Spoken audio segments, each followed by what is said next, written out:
let us stay in international diplomacy and talk about President Trump's second state visit to the UK. Now, normally they don't do this. They give president one state visit and that's all. But new monarch, who dis?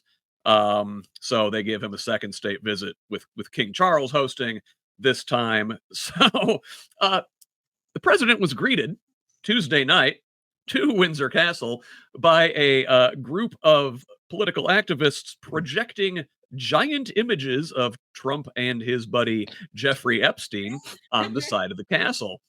Four Was people Prince Andrew in there too? For this stunt. There was some Andrew in there too. Yeah, Prince Andrew, Charles' little brother, also a notorious friend of Jeffrey Epstein. Andrew likes to get into things he should not be getting into. Yeah, I was going to say, before we talk about the meat of his visit, just thoughts on the stunt. I know you enjoy a good political activist stunt. Yeah. I don't know what you're talking about. I have never orchestrated any political stunts in my life. None. Not a no. Lies, all lies. Including, go ahead. I've been told by journalists multiple times, if you want to get on the news, you need two things. You need to actually be focusing on something that is informative. You need to tell somebody a story, but you also have to make it interesting.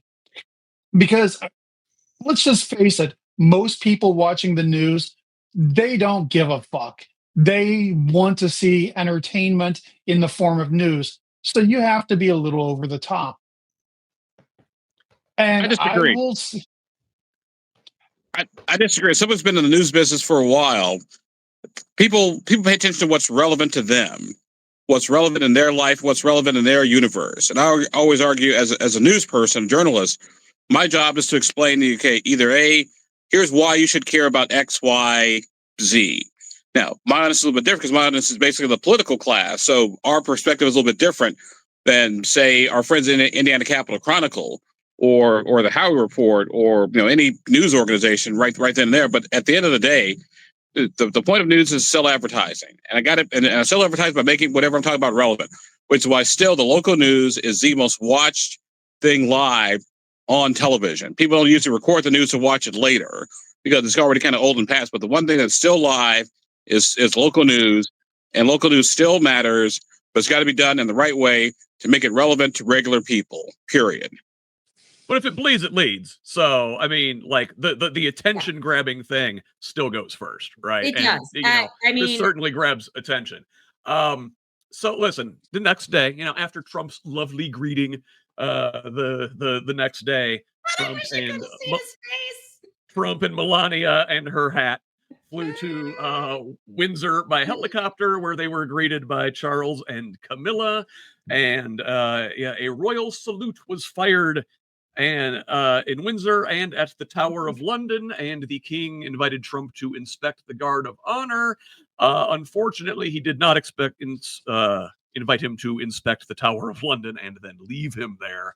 And then Wednesday night, a traditional state banquet was held in the president's honor, attended by guests including Rupert Murdoch and Apple boss Tim Cook.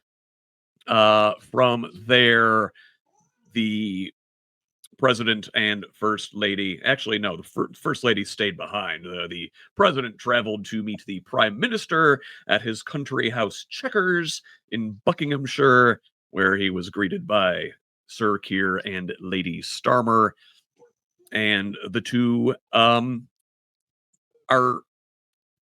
negotiated signed a previously negotiated trade pact, which would see billions flowing in both ways across the Atlantic. The majority of U.S. investment to the UK coming from private equity firm Blackstone, as well as Microsoft and Google. UK getting them some data centers too, Tracie. Yeah, maybe they can put one on Stonehenge. There you go. Yeah, well, yeah, absolutely. So I don't know.